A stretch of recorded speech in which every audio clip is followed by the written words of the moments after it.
শিক্ষাৰ্থীৰে পাছ কৰিলে, যিসকলে মেট্ৰিক শিক্ষাৰ্থীৰে পাছ কৰিলে আৰু যিসকলে নৱম মানত পঢ়ি আছে, তেওঁলোকে যাতে জীৱনৰ যাত্ৰাত অধিক সাহস আৰু প্ৰত্যয়েৰে ছাত্ৰ এটা অনুষ্ঠান আৰম্ভ কৰিছিল। 11 ডিচেম্বৰত গুৱাহাটীত আমি এই অনুষ্ঠানটোৰ আৰম্ভণি কৰিছিলোঁ আৰু আজি 23 ডিচেম্বৰ তাৰিখে আমি ডিব্ৰুগড়ত এই 12টা দিনৰ সামৰণি আমি ইয়াতে পালন কৰিছোঁ, সামৰণি অনুষ্ঠান আয়োজন কৰিছোঁ।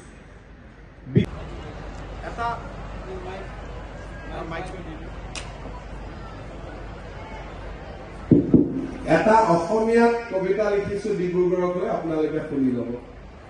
আকাশৰ তলত য'ত সপোনবোৰ সাৰ পায়, ডিব্ৰুগড় য'ত কাহিনী জীয়াই থকাৰ গুণগান গায়, সেউজীয়া চাদৰেৰে মেৰপাক লৈ পৃথিৱী আৰু আকাশৰ মিলন সাঙুৰি ধৰে।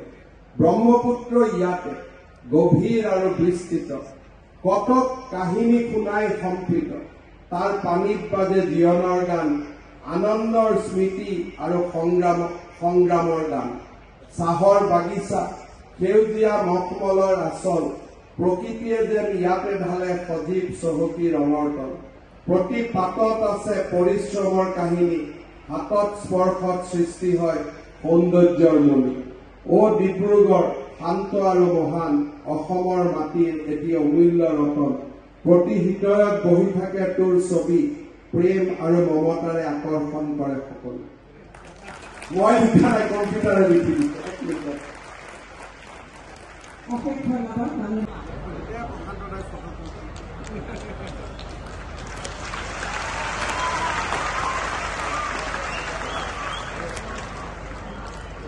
নদীকা সংস্কৃতিক Ayush ভাগৰিয়া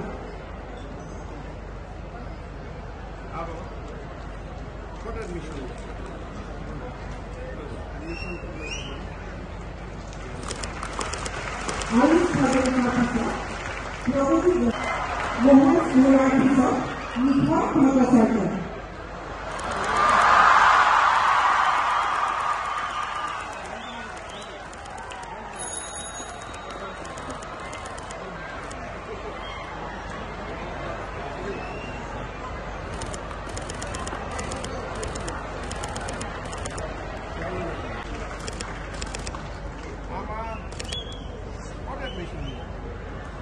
Suman Chekun Pisot, Classmate Board.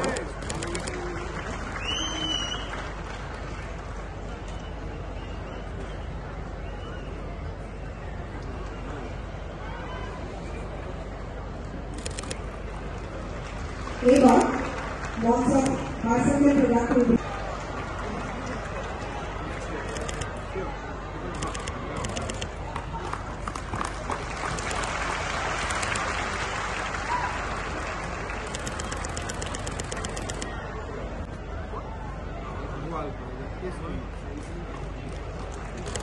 অঞ্জলি বৰাকৰ পিছত আকাশ দুৰ্গাজনা বৰপতীয়া গগৈৰ পিছত অনিমেষ গগৈ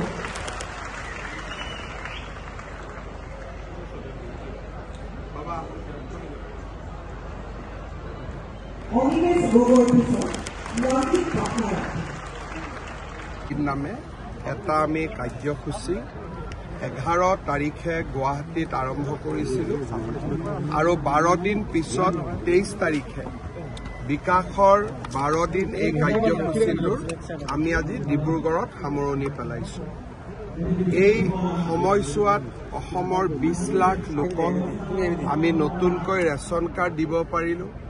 বানপানীত ক্ষতিগ্ৰস্ত 6 লাখ লোকক আমি সাহায্য আগবঢ়াব পাৰিলোঁ।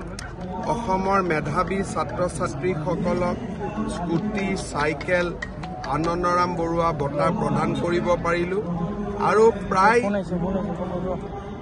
30-32 লাখ লোকক চৰকাৰী আঁচনিৰ সুফলসমূহ আমি বিতৰণ কৰিব পাৰিলোঁ।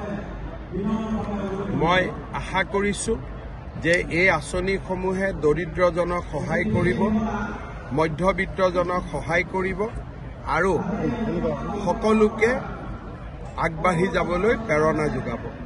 বিকাশৰ 12 দিন অনুষ্ঠানৰ সামৰণিৰ পিছত মই অসমবাসী ৰাইজক পুনৰ এবাৰ ধন্যবাদ জনাইছোঁ আৰু নতুন বছৰৰ শুভেচ্ছা জনাইছোঁ।